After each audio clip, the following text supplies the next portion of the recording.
काहीतरी इंजेक्शन आले असणार ना, मग तीच एनर्जी हा पण ते त्यांनी पकडून ठेवली की काय झालं, मग त्याच्यावर सोय केलं की काय झालं. पण ते इन्फ्युशन येणं काही इतके वर्षापासून कोणाला लक्षात आलं नसेल. रोज पडत होतं सफरचंद, रोज पडत होतं. त्यासारखं सर्वसामान्य माणूस म्हणणार वरनं टाकलं खाली पडणार काही वर जाणार. हा ते असं झालं, पण ते का पडले आपण नाही करू शकत. त्यांनी ती जिज्ञासा आहे, खूप महत्त्वाचं.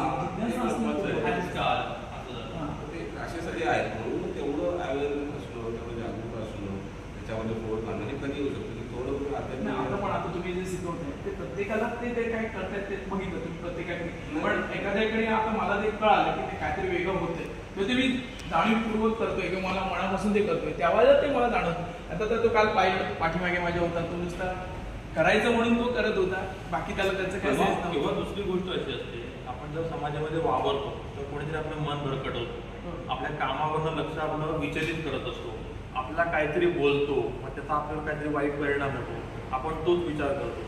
पण जेव्हा तुम्ही ध्यानधारणा शिकता, जेव्हा तुम्ही ध्यानस्थ होता, जेव्हा ध्यानाला बसता तेव्हा आजूबाजूला ज्या गोष्टी घडतात त्याचा तुमचा काही परिणाम होत नाही. तुम्ही ती 20 मिनिटाची 25 मिनिटाची साधना पूर्ण करता, तेव्हा हळूहळू तुम्हाला लोक जेव्हा तुमच्या जवळ येतात, तुमचं मन भरकटवतात, तुम्हाला काहीतरी बोलतात, तुम्हाला त्या गोष्टीला काहीही फरक पडत नाही. तेच आहे ऍक्च्युली मी आता बोलतोच ते ह्या साधनेला निसर्ग सुद्धा तो त्यावेळेला तुम्ही परीक्षा घेत असता की मला माझं बरोबर की मी बऱ्याच वेळा केलं तर ते असं गोष्टी जी मनस्थिती बदलण्याचा भरपूर प्रयत्न करतात. असं काही झालं नाही घरामध्ये जर काही असतील